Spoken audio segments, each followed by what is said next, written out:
멋진 비천, 존경하는 박. 이재명 발언 외입니다. 네, 민주당 이재명 후보 지난번에는 이 청년들이랑 같이 선대위 회의를 했었었는데 오늘 아침에는 소상공인들과 선대위 회의를 같이 했습니다. 그 모습 영상으로 먼저 만나보고 오시죠. 도대체 왜 이런지 정말 이해가 안 돼요. 기재부, 특히 기재부가 주로 이런 걸 하는데 정부가 인색하게 하다 보니까 괜히 공연히 국가 부채 비율은 낮게 유지하고, 그리고 이번 코로나19 극복 과정에서는 이렇게 쥐꼬리만큼 지원해가지고 이 차이만큼 국민들이 고통받게 됐다. 우리 윤석열 후보님도 자꾸 퍼주기 한다 하자는 거냐, 이런 말씀 그만하시고 전에 50조 원 대통령 되면 지원하겠다 이렇게 말씀하시는데, 반대로 얘기하면 대통령 안 되면 지원 안 하겠다 하는 것은 아니지 않겠습니까? 네, 지금 이재명 후보 이 소상공인의 어떤 코로나 피해 지원에 들어가는 50조 원, 이 50조 원 윤석열 후보는 빨리 좀 지원을 하는데 좀 합의를 해라라고 지금 촉구하는 그런 모습이었었습니다. 그런데 이수아 기자, 이재명 후보의 카운터파트가 윤석열 후보니까 윤 후보한테 얘기하는 거는 그럴 수 있다 싶어요. 늘상 그러지 않습니까? 그런데 윤 후보 말고 또 다른 사람을 저격을 했다고요. 네. 다름 아닌 기재부입니다. 네. 이재명 후보가 사실 기재부랑 각을 세운 게 이번이 처음이 아니죠. 이미 철회한 이 전국민 재난지원금 지급 문제를 두고도 기재부와 싸운 적이 있거든요. 이번에는 소상공인과 만나는 자리인 만큼 코로나 피해 지원을 두고 기재부에 대해 강하게 질책을 했습니다. 좀 발언 내용을 보면은 기재부가 평소에 재정 지출이 부족하다, 가계 지원을 안 해주니까 당연히 가계 소득이 줄어들고 쓸 돈이 많으니까 가계 부채 비율이 높은 거다라고 얘기를 하면서, 네. 영상에서 보신 것처럼 이 정부 지원이 정말 쥐꼬리다, 쥐꼬리 이렇게 얘기를 하면서 쥐꼬리를 강조하면서 이 정부 가계 소득 지원이 인색한 부분을 꼬집었습니다. 또 앞서 들으셨지만은 경쟁자인 윤 후보 겨냥한 발언도 했거든요. 이 배경을 좀 살펴보자면 윤 후보가 당선 즉시 대통령이 되면은 자영업자 소상공인에게 50조 지원하겠다라는 공약을 내세웠는데, 네. 며칠 전부터 이 후보가 이 공약을 받아들이면서 그렇다면 이걸 이번 본 예산에 좀 포함을 시키자라고 압력을 넣고 있습니다. 그래서 이번 발언도 결국에는 이 본 예산 관련 협의 테이블에 앉아라라면서 윤 후보에게 압박을 넣는 분위기로 보입니다. 네, 지금 이재명 후보 조금 전에 보신 그 소상공인들과 함께한 선대위 회의, 이 여의도에 있는 이 당사에서 진행한 회의입니다. 그런데 이 불과 하루 전 어제까지만 해도 이재명 후보 바로 전라북도에 있었습니다. 이수아 기자, 이재명 후보 사실 주말 포함해서 2박 3일 동안 지금 계속 전라북도에 있었습니다. 그런데 예정에 없었던 무진장, 이 무주, 진안, 장수군을 찾았어요. 네, 일단 전북 일정의 의의에 대해서 먼저 말씀을 드리자면, 이렇게 역대 대선 후보가 2박 3일이나 들여가면서 전북 지역만 단독으로 찾은 게 이번이 처음이라고 합니다. 네. 그렇기 때문에 항상 전남이나 광주를 갔다가 전북을 잠깐 들리는 그런 맞아요. 일정을 해왔었는데, 그래서 호남에서도 전북은 소외된다, 이런 인식이 강했거든요. 이 부분을 이 후보가 파고들면서 좀 지역 민심을 자극하는 모습이었습니다. 하루에만 3군데 시장을 돌았고요. 현장 목소리를 듣고 전북도 소외되지 않게 균형 발전이 이뤄지게 하겠다 의지를 드러냈고, 또 최대 현안이라고 할 수 있죠. 전북 최대 현안인 새만금 개발 사업에 대해서도 해결 의지를 드러냈습니다. 이번 메타버스 일정에서 하나 더 주목할 거, 바로 앵커가 말한 이 무진장 지역을 들렸다, 이 부분인데요. 무진장 하면은 무주, 진안, 장수, 이른바 농촌 지역입니다. 그렇기 때문에 전북 지역을 구석구석 살피겠다, 작은 곳도 보겠다, 이런 의미도 있지만, 여기가 또 정세균 전 총리의 15대에서 18대까지 내리 4선을 한 지역구 지역입니다. 네. 그렇기 때문에 또 이 후보에 대해서 정 전 총리가 전폭적인 지원을 약속한 상태잖아요. 네. 이렇다 보니까는 이 후보가 정 전 총리 예우 차원에서 이 지역을 따로 떼서 이렇게 깊게 방문을 했다, 이런 해석이 나오고 있습니다. 네, 이 정세균 전 대표를 고려해서 예정에도 없었던 이 무진장을 갔다라는 이런 얘기인 건데, 이쯤 되면 또 떠오르는 사람이 있습니다. 바로 이낙연 전 대표인데요. 이 은영미 위원님. 네. 사실 이 이재명 후보 입장에선 이낙연 전 대표가 유세에 나와주면 이보다 더한 지지율 반등 카드가 어디 있겠나 싶을 것 같아요. 네, 그렇습니다.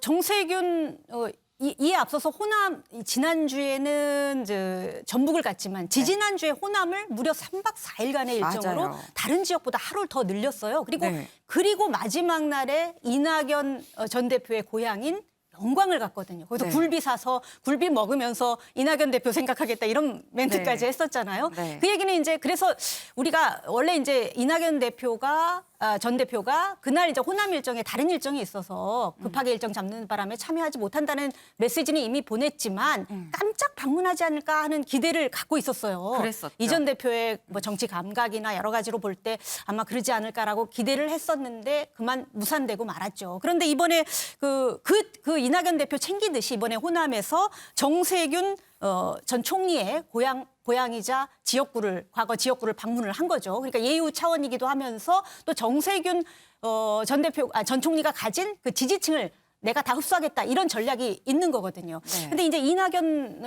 전 대표 입장에서 이걸 보고 어떤 생각을 했을까 저는 생각을 해봤거든요.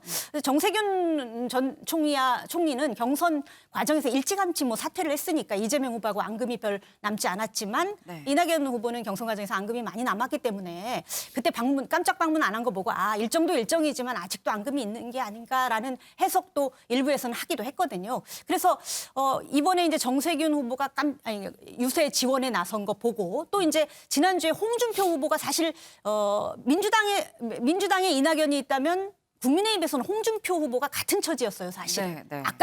아깝게 이제 최종 후보가 되지 못했는데 홍준표 후보가 그동안은 좀 몽리를 부리는 듯 하다가 진짜 당이 내분 상태에 있을 때 윤석열 후보와 전격 만나서 물론 이제 윤석열 후보가 자청해서 간 거지만 전격 만나서 당내무를 봉합하는 조언도 하고 그러지 않았습니까? 그런 두 가지 정세균 전 총리 그다음에 홍준표 후보의 그 모습을 보면서 이낙연 후보가 어떤 생각을 했을까 저는 이제 생각이 되는데 나도 이제 너무 버티면 안 되겠다 이런 생각을 하시지 않았을까 이런 생각이 들어요. 그래서 아직 석 달이나 남았고 또 호남은 전통적인 지지층이기 때문에 지금 안 가도 또 계속 갈 거고 꾸준히 이제 구애를 할 겁니다. 그렇기 때문에 이낙연 전 대표께서도 아마도 조만간 머지않아서 뭐 같이 동행 유세를 하든 아니면 별도로 상임 고문이니까 별도로 지원 유세를 하든 이재명 후보 지원에 나서지 않을까 생각이 되고요. 그런다면 이낙연 전 대표의 지지층 중 다는 흡수하지 못하겠지만 상당 부분을 이재명 후보 지지층으로 돌리지 않을까 이렇게 예상이 됩니다. 네, 이 이낙연 전 대표의 지원 유세 카드가 과연 언제쯤 나오게 될지도 이 관전 포인트가 되지 않을까 싶은데 요정 기자, 그런데 이재명 후보가 이 메타버스 투어 중에 한 말이 지금 논란이 되고 있습니다. 네, 맞습니다. 이 논란이 된 발언은 청년들과의 토크 콘서트, 이 소맥 회동에서 나왔는데요. 네. 한 청년이 본인이 본 5년 전 유세 현장에서 지지자들이 이재명을 연호하는 모습을 보니 종교단체 같았다. 그런 걸 원하느냐라고 이 후보에게 물어봤습니다. 이 답변을 하면서 문제의 발언이 나왔는데요. 어떤 맥락이었는지 직접 들어보시죠. 우리 정치인들 있잖아요. 이게 되게 사실 새 가슴들이 많아요. 위축되고 이럴 때 누가 이렇게 해주면 힘나고 갑자기 자신감 생기고 이 주름이 쫙 펴지고 막 이럽니다. 우리 존경하는 박근혜 전 대통령께서 대통령 하시다가 힘들 때 대구 소문시장을 갔다는 거 아닙니까? 네, 그런 지지자들의 연호를 원한다기보단 이 정치인들은 이름을 연호해주면 자신감이 생긴다면서 박근혜 전 대통령 사례를 든 건데요. 여기서 우리 존경하는 박근혜 전 대통령 발언이 나온 겁니다. 사실 이 후보 박 전 대통령 이번 발언뿐 아니라 최근에 박정희 전 대통령 관련해서도 좀 맞아요. 우호적인 발언을 적잖게 하고 있는데요. 네. 이 모습도 화면으로 준비했습니다. 1호 공약은 바로 성장의 회복입니다. 박정희 대통령이 경부고속도로를 만들어서 제조업 중심 산업화의 길을 열었던 것처럼 이재명 정부는 탈탄소 시대를 질주하며 새로운 미래를 열어나갈 에너지 고속도로를 설치하겠습니다. 네, 방금 보신 화면 이 지난달 선대위 출범식 때 모습입니다. 네. 그런데 이 발언을 하고 나서 3일 뒤에 대구를 찾아서도 비슷한 발언을 했습니다. 여기서는 효율적인 정책이면 좌와 우, 김대중 정책과 박정희 정책을 따지지 말아야 한다라고 얘기를 했습니다. 네. 이 때문에 일각에서는 이 후보가 중도층을 겨냥한 의도적인 발언 아니냐라는 해석도 나오고 있습니다. 근데 저는 이 존경하는 박근혜 전 대통령이라고 이 말을 한 그 영상을 지금 보니까 이게 뭐 진짜 존경한다는 얘기인 건지 아니면 그 이재명 후보 특유의 그 공격하는 말투가 있잖아요. 이 말투에서 나온 건지 좀 아리송한데 진실이 뭡니까, 유호정 기자? 네, 맞습니다. 뭐 중도층을 겨냥한 우클릭이다, 확대 해석이다, 아니면 네. 오히려 이 후보가 뭐 비꼬듯이 얘기를 한 것이다. 굉장히 갑론을박이 이어졌는데요. 이 말을 어떻게 해석하냐에 달렸겠지만 네. 최근 이 후보가 공식 석상에서 이 존경한다라는 말을 굉장히 뼈 있는 말로 사용한 적이 있습니다. 어떤 장면이었는지 화면으로 보겠습니다. 저희가 화면이 준비가 안 돼서 얘기를 하자면 과거에 이 전두환 비석 관련해서 밟을 때 당시 윤석열 후보를 겨냥하면서 윤석열 네. 후보는 이 전두환 전 대통령을 전두환 씨를 존경하니까 아마 이 비석을 밟지 못할 거다. 아, 기억이 라고 납니다. 얘기를 하면서 이 존경한다라는 발언을 굉장히 겨냥할 때 썼거든요. 홍정민 대변인은 정치인들이 크게 싸운 상대에 대해 통상 존경하는 이란 말을 붙인다라고 해명을 했고요. 네. 감옥 간 박근혜 이렇게 말하면 무리하지 않냐며 일반적인 표현을 앞에 붙인 것뿐이라고 설명했습니다. 사실 저희가 국회에서 청문회 현장을 생각을 해보면 네. 굉장히 격한 공방이 오가지만 꼭 의원들이 하는 말이 앞에 존경하는 누구 의원님이라고 하잖아요. 맞아요. 네, 그런 해명을 이제 추가적으로 한 얘기고요. 신 이재명 인사로 분류되는 황교익 씨도 말을 시작할 때 내뱉는 한숨과 같은 것이다라고 옹호에 나섰습니다. 네, 표현이 참 재밌습니다. 말 시작할 때 하는 한숨 같은 거다. 그러니까 뭐 습관처럼 그냥 붙인 거다라는 뭐 이런 취지의 얘기인 건데, 근데 어쨌거나 이 박근혜 전 대통령에 대한 어떤 우호적인 듯한 하지만 알고 보니까 우호적이지 않은 이 발언이 이 효과가 있는 건지 없는 건지 김현 기자, 이 TK 대구 경북 지역에서 이재명 후보 지지율이 상승했습니다. 네, 그렇습니다. 이재명 후보의 진위가 어떻게 됐든 간에 이 후보 지금 최근 이 보수의 좀 우호적인 발언으로 이익을 얻고 있습니다. 실제 여론조사에서도 이재명 후보 TK 지역 지지도가 많이 올랐는데요. 최근 한국갤럽이 실시한 최근 여론조사에서 TK 지지율이 28%를 기록했습니다. 이게 좀 놀라운 게 불과 2주 전까지만 해도 지지율이 9%에 불과했거든요. 네. 그런데 박근혜 이제 발언의 이후에 19%가 올랐습니다. 반면 윤석열 후보는 5% 이상 이제 하락을 한 상황이거든요. 일단 이게 물론 여론조사일 뿐이고 큰 의미를 아직은 부여하기는 어려운 상황이 맞습니다. 그리고 또 한 말씀 더 드리면 최근에 국민의힘 내분이 좀 심했지 않습니까? 여기에 따른 반사작용이다 이런 분석도 있거든요. 네. 하지만 어쨌든 지금 윤석열, 이재명 후보 양측 다 중도층을 이렇게 데려오는데 지금 사활을 걸고 있는 상황에서 이 보수 지역 지지율이 높아지니까 당연히 이재명 캠프 측에서는 반색을 하고 있는 상황이고요. 네. 또 이재명 캠프 측에서는 이재명 후보가 암동 출신이다 보니까 이 TK 지역이 어느 정도 좀 기대를 하고 있었는데 네. 이 기대가 현실화되는 모습에 지금 굉장히 또 기뻐하고 있다는 후문이 들리고 있습니다.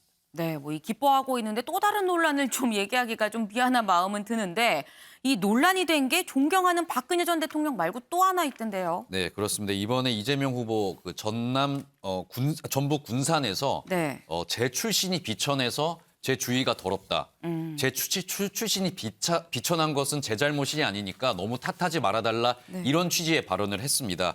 이 비천 발언 때문에 지금 조금 이제 논란이 되고 있는데요. 어떤 발언이었는지 직접 한번 들어보시겠습니다. 저의 어머니 아버지는 하전민 출신이다가 성남에 와서 아버지는 시장의 화장실 시장 청소부, 요즘 말로 환경미화원 하셨고 제 여동생은 야구르트 배달하고 미싱사 하다가 화장실에서 죽었습니다. 제가 출신이 비천합니다. 비천한 집안이라서 주변에 뒤지면은 더러운 게 많이 나옵니다. 그러나 진흙 속에서도 꽃은 피지 않습니까? 제 출신이 비천하면 저의 잘못이 아니니까 저를 탓하지 말아 주십시오. 저는 그 속에서도 최선을 다했습니다. 네, 이재명 후보 뭐 울먹거리는 목소리로 제 출신이 비천하기 때문에 이런 많은 논란들에 휩싸였다 본인이. 네. 그러면서 본인 스스로를 좀 옹호하는 변호하는 목소리를 냈습니다. 하지만 이제 이 발언에 대해서 국민의힘 쪽에서는 굉장히 좀 공세를 퍼붓고 있는데요. 일단 홍준표 의원은 이제 출생 귀천으로 사람이 인생이 가려지는 시기는 지났다. 이거 조선시대 이야기 하고 있다. 이렇게 비판을 했고요. 네. 성일종 의원은 가난하면 모두 형수에게 욕을 하고 형을 이제 입원시키느냐 이렇게 예전 논란들을 꺼내오면서 이번 이재명 후보의 발언에 대해서 비판을 했습니다. 뿐만 아니라 정의당 이제 여영국 대표도 본인 이제 출신 운운하면서 허물을 감추려고 하는데 이게 바람직한 모습이 아닌 것 같다. 이 전방위적으로 공격을 받는 모습 보였고요. 특히 이제 이양수 국민의힘 대변인이 조금 이제 강하게 맹공을 퍼부었는데 네. 이재명 후보가 말한 이 비천한 사람들, 가난한 사람들, 가난하다고 가난한 직업을 가졌다고 이 사람들이 비천한 게 아니다. 이 사람들의 좀 이제 가난한 이런 이용을 하면서 눈물샘을 자극하려는 얄팍한 시도였다. 이렇게 굉장히 강한 어조로 비판하는 모습 보였습니다. 네, 지금 이재명 후보의 비천한 집안 출신이라는 이 발언에 대해서 민주당은 이거는 이 솔직한 고백이다, 진솔한 고백이다라고 얘기를 하고 있고 국민의힘은 세상에 비천한 직업이 어디 있냐, 오히려 이 직업을 비하하는 거다라고 지금 얘기를 하고 있습니다. 윤영걸 대표님, 예. 어떻게 보시나요? 저는 이재명 후보의 중요한 선거 전략이라고 봅니다. 하나는 그 소외계층, 네. 이거를 대변하는 사람이 되겠다. 그러니까 여야 막론하고 다 기득권이라 이거죠. 없는 사람과 있는 사람과의 대결. 이거를 몰고 가겠다는 거죠. 그러니까 다 기득권이라 기득권은. 그래서 이재명 후보의 선거 전략이 하나는 소외계층을 대변하겠다. 또 하나는 네. 보수 우클릭. 이쪽으로 가서 두 가지 저는 전략이라고 보는데 네. 국민들이 대통령을 뽑을 때 두 가지 기준으로 뽑거든요. 하나는 시대적인 소명. 국민들이 지금 이 시대적으로 뭘 가장 원하는가. 정의를 원하는가. 경제 회복을 원하는가. 미래 비전 여러 가지 있잖아요. 그 시대적인 소명하고 또 하나 대통령 뽑을 때 뽑는 거는 역경 극복 스토리거든요. 그만큼 이재명 후보가 내가 이렇게 어렵다. 이런 과정에서 내가 이렇게 성장했다 하면서 어려운 사람들한테 일종의 같은 카타르시스를 느끼게 하는 거죠. 여태까지 그동안 대통령 출마자들이 역경 극복 스토리 갖고 많이 먹혔어요. 근데 이번에도 얼마나 먹힐지 그건 좀 더 진행이 좀 돼 봐야 알지 않을까 이런 생각이 들고요. 그 제일 중요한 거는 정말 진정성, 기회주의적으로 지금 화법이 네, 윤석열 후보는 돌직구 화법이라면은 네. 이재명 후보는 야구로 말하면 체인지업이거든요. 능수능란한 변화구로 던지는데 이걸 진정성, 유연성이나 적응성은 높이 평가할 수 있지만 네. 이 진정성, 진짜 속마음도 그런가? 여기에 대해서 국민이 어떻게 생각할까? 그게 아마 내년 대선에서 판단의 중요한 지점이 아닐까 저는 이렇게 생각합니다. 네. 네, 사실 이 이재명 후보 이 매머드 선대위에서 작은 이 실속형 실무형 선대위로 바꾼 다음에 굉장히 순항을 하고 있었습니다만 오늘 몇 가지 논란을 저희가 좀 짚어봤습니다.